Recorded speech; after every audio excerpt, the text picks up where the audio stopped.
신앙 고백하겠습니다. 나는 전능하신 아버지 하나님 천지의 창조주를 믿습니다. 나는 그의 유일하신 아들 우리 주 예수 그리스도를 믿습니다. 그는 성령으로 잉태되어 동정녀 마리아에게서 나시고 본디오 빌라도에게 고난을 받아 십자가에 못 박혀 죽으시고 장사된 지 사흘 만에 죽은 자 가운데서 다시 살아나셨으며 하늘에 오르시어 전능하신 아버지 하나님 우편에 앉아 계시다가 거기로부터 살아있는 자와 죽은 자를 심판하러 오십니다. 나는 성령을 믿으며 거룩한 공교회와 성도의 교제와 죄를 용서받는 것과 몸의 부활과 영생을 믿습니다. 아멘. 208장 찬송하죠.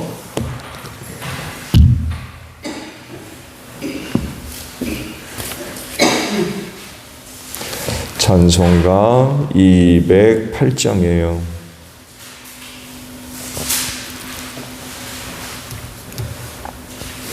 내 주의 나라와 주 계신 성전과 피 흘려 사신 교회를 늘 사랑합니다. 내 주의 교회는 천성과 같아서 눈동자같이 하기사 늘 보하시네. 이 교회 위하여 눈물과 기도로 내 생명 다하기까지 늘 봉사합니다. 성도의 교제와 교회의 위로와 구주와 맺은 언약을 늘 기뻐합니다. 하늘의 영광과 베푸신 은혜가 진리와 함께 영원히 시원해 넘치네. 아멘. 말씀을 봅니다. 사무엘하 22장 1절에서 16절까지 보겠습니다.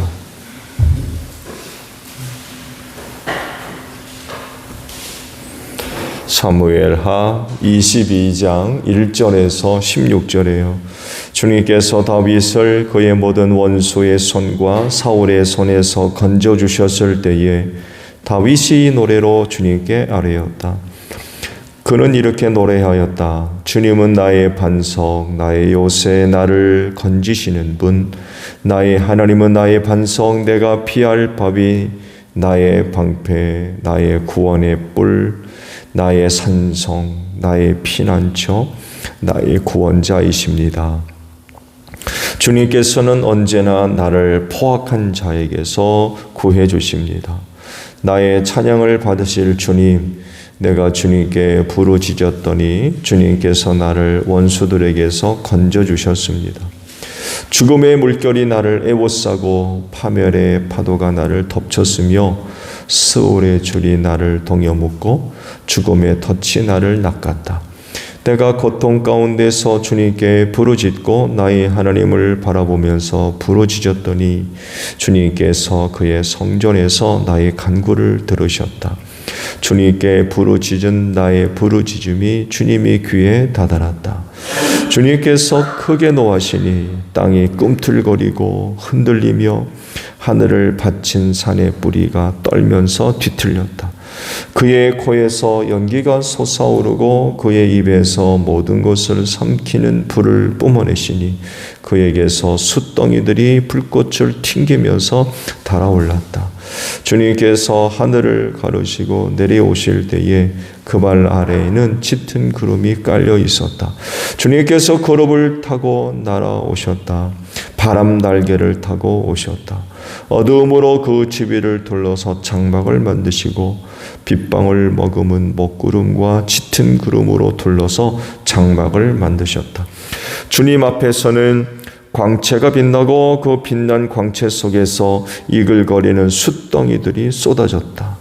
주님께서 하늘로부터 천둥 소리를 내시며 가장 높으신 분께서 그 목소리를 높이셨다. 주님께서 화살을 쏘아서 원수들을 흩으시고 번개를 번쩍이셔서 그들을 혼란에 빠뜨리셨다. 주님께서 꾸짖으실 때에 바다의 밑바닥에 모조리 드러나고 주님께서 진노하셔서 콧김을 내뿜으실 때에 땅의 기초도 모두 드러났다. 아멘. 오늘 아침은요 7절에 있는 말씀을 함께 보려고 합니다. 7절 중반절에 있는 말씀이에요. 주님께서 그의 성전에서 나의 간구를 들으셨다라는 말씀입니다. 다윗에게 있어서 하나님은 어떤 분이셨을까요? 라고 하는 질문에 오늘 답을 주는 말씀이 바로 오늘 보신 말씀들입니다. 다윗처럼 파란만장한 삶을 산 사람이 없다라고 할 정도로 참 힘들고 어려운 그런 그 시절들을 보냈죠.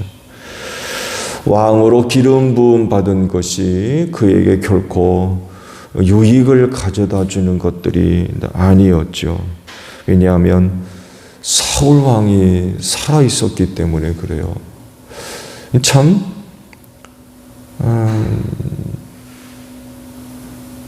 있어서는 안 되는 일이기도 하죠. 근데 참 하나님도 다윗을 훈련시키려고 혹은 연단시키려고 그러신 건지 한 나라의 왕이 버젓이 살아있을 때 차기 왕으로 기름 부음 받아가지고 참 진짜 파란만장한 삶을 살 수밖에 없었죠. 하나님께서 자기를 패비하고 다윗에게 기름 부은 것을 알고는 죽이려고 아주 그렇게 찾아다니고 쫓아다녔죠. 이게 화근이 돼가지고 오랫동안 피난 생활을 하고 숨어 지내고 도망다니고 그런 그 생활을 했었죠. 이후에 왕위에 오른 뒤에는 상당 기간 동안 정복전쟁을 벌이면서 영토를 확장하는 그런 그 일을 또 그가 감당을 하죠. 그러면서 수많은 일들이 그를 중심으로 해서 많이 일어났을 텐데 그 일들이 결코 기분 좋게 만들고 유쾌하게 만들고 그런 일들은 아마 아니었을 겁니다. 전쟁터 같은 경우는 목숨 걸고 싸우는 것 아닙니까? 언제 어디서 그런 그 위기와 위협이 닥칠지 모르는. 어제도 말씀드렸죠. 블레셋과의 싸움에서 4명의 거인족을 물리친 그런 그 일들이 기록되어 있는데 싸우다가 지쳐가지고 언제가 말씀드렸나요? 오늘날과 같이 멀리 떨어져서 총 빵빵 쏘는 그런 게 아니라 얼굴과 얼굴을 맞대고 칼을 휘두르고 창을 휘두르고 방패를 들고 이런 싸움이었기 때문에 전쟁 역사학자의 표현에 빌리면 5명 이상 잘 싸웠다고 그러면 10명 더 이상 못 싸운대요. 지쳐가지고.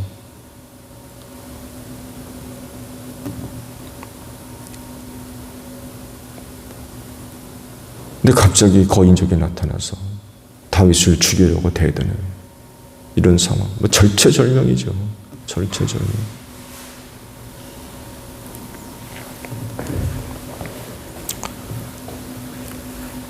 이런 그의 삶이 하나님을 만나고 경험할 때 그 하나님은 남다른 부분이 발생할 수밖에 없죠. 그래서 그가 경험한 하나님을 이야기할 때에 이런 표현들이 많아요. 구원자, 보호자라고 하는 고백들이 많이 나옵니다. 오늘 주신 그리고 말씀들을 보게 되면 2, 3절에 집중적으로 그동안 살아오면서 경험했던 하나님이 어떤 분인가를 고백을 하고 있죠. 반석, 요새, 건지시는 분, 피할 바위, 방패, 산성, 피난처, 구원자 등으로 하나님을 표현하고 있습니다. 이런 내용으로 또 집중적으로 고백하는 것을 보게 되면 그의 삶이 많은 그런 그 위기를 겪었고 또 많은 어려움을 당했었다는 것을 알 수가 있죠. 다윗에게 있어 하나님이 이런 하나님으로 고백이 된다고 하면 그 하나님은 또한 여러분의 하나님도 되시는 줄로 믿습니다. 그러므로 어려운 일을 당할 때 낙심치 마시고 하나님의 구원을 기대하는 여러분들이 되시기를 바랍니다. 그런데 말씀을 보면 다윗이 한 가지를 더 고백하는 것을 발견할 수 있어요. 그건 응답하시는 하나님입니다. 그의 고백을 보면 죽음의 물결이 에워싸고 파멸의 파도가 덮치고 스올의 줄이 동여묶고 죽음의 덫이 낚았을 때 하나님께 부르짖었더니 하나님이 들으셨다라고 고백을 합니다. 그런 상황을 당했을 때에 하나님께 부르짖으니까 들으셨다라고 하면 결국 그 어려운 자리에서 구원해 주셨다는 그런 얘기가 되겠죠. 절체절명이에요. 사망의 덫, 또 죽음의 물결, 이런 거 얘기를 하는 거 보니까 거의 죽음의 자리에 이르는 그런 어떤 상황인 것 같아요. 그런 어려운 상황 가운데 부르짖었더니 하나님이 들으셨대요. 살려주셨다는 얘기죠. 살려주셨다는 얘기.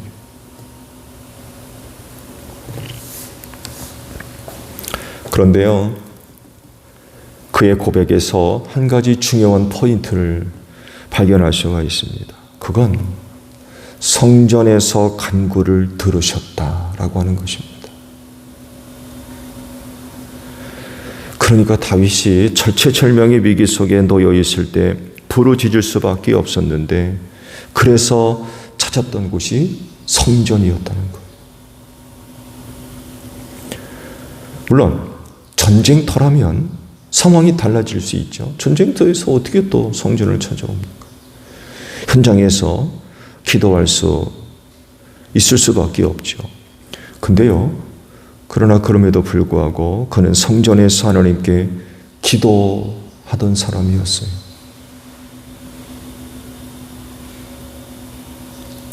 이 말씀을 이렇게도 이해가 가능한 것은요, 현장에서 어떻게 한번 기도하는 것으로 그치지 않고 이후 성전을 찾아서 기도하는 것을 잊지 않았던 것입니다. 이렇게 신앙생활하던 사람이었고 또 그런 신앙생활을 통해서 얻은 경험이 많고 또 크기 때문에 구체적인 사실을 밝히고 있는 거죠. 즉 부르짖어 기도했다는 사실 한 가지만 이야기하는 것으로 그치지 않고 성전에서 그 기도가 응답되었다라고 특별하게 기록을 하고 있는 거예요. 근데 그가 고백하는 성전은 어디를 두고 얘기하는 건가요? 아마도 이 성전이라고 고백하는 것은 기브온 산당에 있는 성막을 두고 이야기하는 게 아닌가 그런 생각도 해봐요. 왜냐하면 그때까지 성전이 지어진 적이 없거든요. 그렇죠? 다윗이 성전 지으려고 하니까 하나님이 못 짓게 하셨잖아요. 근데 아마 성막을 두고 그렇게 표현을 한 것 같아요.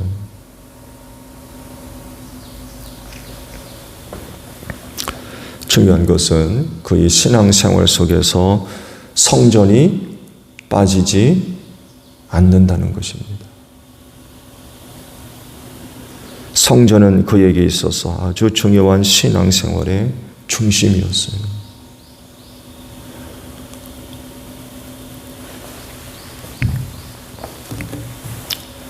그리스도인은 주님이 친히 세우신 교회를 신앙생활의 중심으로 삼아야 하는 줄로 믿습니다. 개인적인 생활의 특수성이 각자 다르다 할지라도 여기 앉아있는 여러분들도 다 똑같지 않습니다. 각자 생활의 특수성들이 있어요. 다를 수밖에 없어요. 그렇다 할지라도요, 교회는 그 중요성에 있어서 다음 순위로 밀려날 수 없습니다. 어쩔 수 없는 상황이라 할지라도 교회는 여전히 신앙생활에 중심이어야 됩니까? 변두리여야 됩니까? 많은 사람들이 어쩔 수 없는 생활의 특수성을 두고 교회를 중심에다 두지 않고 변두리에다가 두는 경우들이 많아요. 밀려나는 거죠. 그래도 되나요? 다윗의 경우를 보게 되면 그렇지 않아요. 부르짖는 기도 거기서 끝나지 않고 자기의 간구가 어디서 들어져요? 성전에서 주께서 자기의 간구를 들으셨대요.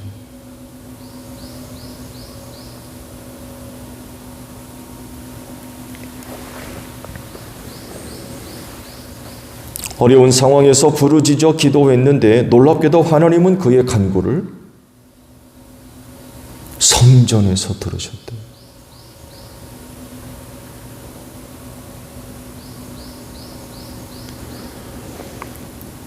그러니까 그는 개인적인 신앙이 현장에서 고백되어지고 나타나는 것으로 끝나지 않았던 거예요. 또다시 어디로 나아가요? 성전으로 나아가는 거예요. 개인적인 어떤 신앙 고백, 거기서 끝나지 않고 또다시 성전을 찾는 거예요.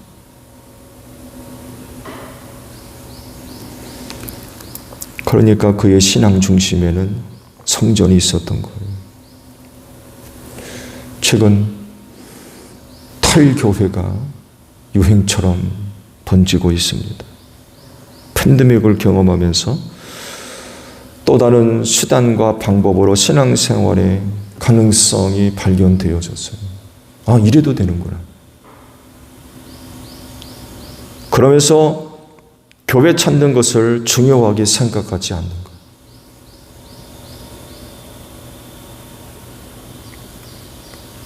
이건 위험한 현상입니다.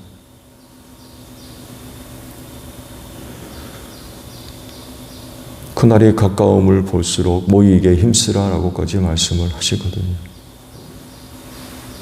모여야 돼요. 앞서 말씀을 드린 대로 개인적 생활의 특수성들을 다 가지고 있습니다. 그렇다고 해서 교회로 나아가는 일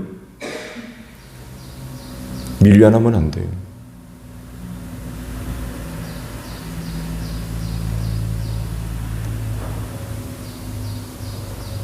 개인적인 삶의 자리에서 신앙이 고백됐다고 끝나는 게 아니라 또다시 찾아야 되고 또다시 나아가야 할 곳이 교회입니다. 다윗이 이렇게 신앙생활을 했어요.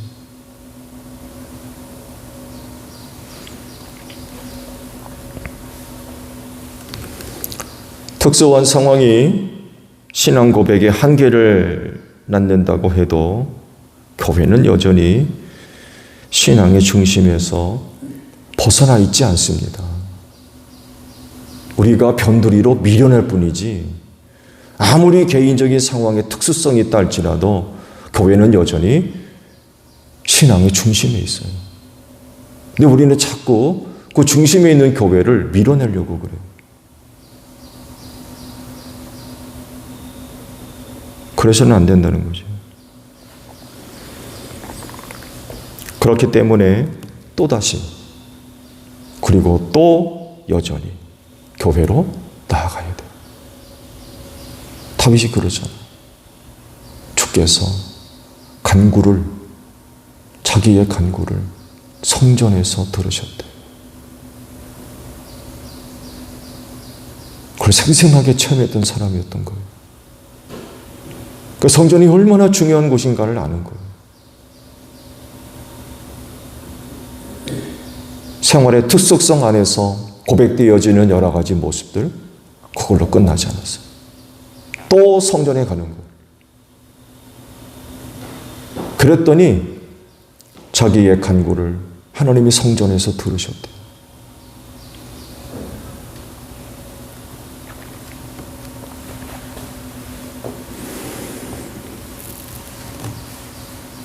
우린 여전히 교회로 나아가야 됩니다.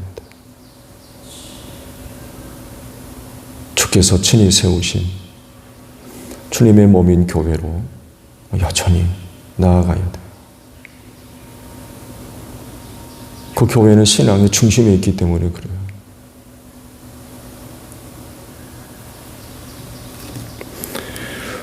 오늘도 새벽 제단을 쌓고 계시는데 주님께서 여러분의 간구를 이 교회에서 들어주실 줄로 믿습니다.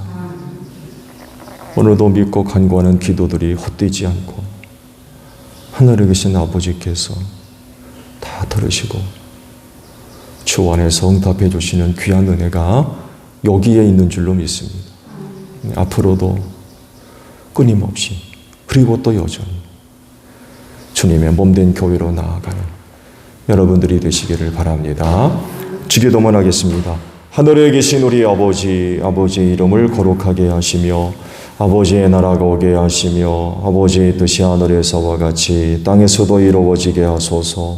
오늘 우리에게 일용할 양식을 주시고 우리가 우리에게 잘못한 사람을 용서하여 준 것 같이 우리 죄를 용서하여 주시고 우리를 시험에 빠지지 않게 하시고 악에서 구하소서. 나라와 권능과 영광이 영원히 아버지의 것입니다. 아멘. 기도하겠습니다.